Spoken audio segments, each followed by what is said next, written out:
You once produced and hosted a Jack Benny tribute. Yes. What was it about what the legendary actor said on Johnny Carson that really stuck with you? I was 17, and I was acting at that time. I finally had become an actor. You know, I was at least interested in it. And Johnny Carson asked Jack Benny what his key to success was. And Jack said, I always play up to the audience. I always play up to my audience. And I thought, boy, that's exactly right. Never assume an audience is dumber than you are, or that they're stupid, or they won't get it. Always play up to them. Always think that they will know. And if you trust that, they always do. I mean, audiences are always miles ahead of us. You know, they always know everything. People are much smarter than we give them credit for. I love people, and I love their brains, and I think they're all smart, and I think everybody gets it. And so that became sort of the rallying point for me in terms of the way I wanted to do work. I always thought, never wait for the audience, never play down to the audience, never think they're not going to be with you. Always assume they'll be ahead of you.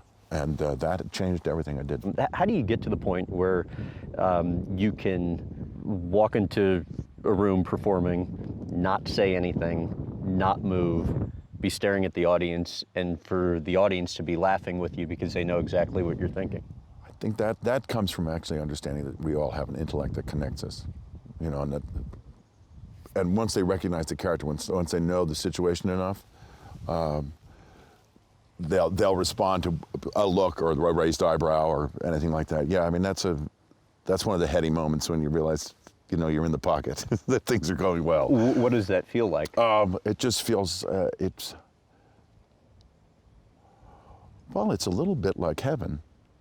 Really? I mean, you know, because you're just connected to other human beings, and I think that a great deal of what we're here for is to make that connection. You know, is to live with other human beings, to elevate your experience based upon the connection you make with other people, and that is one of the greatest. You learn your lines, so apparently only moments before you go out. In certain circumstances, I do. In television, for instance, if you have been playing a part for a long time, which arguably Frasier was a good distance. A good amount of time. Not just a good amount of time, well, yeah, one of the 20 longest years. amount of time. Yeah, so it was pretty good. But if you have that, then you have to kind of come up with ways to stay fresh or unpredictable. I'm trying to think of spontaneous. And so for me, it was like an exercise. I don't want to learn my lines. I sort of know what I'm going to do, and I'll learn them just before I go on, so that it looks like I'm looking for the words, which is what we really do anyway.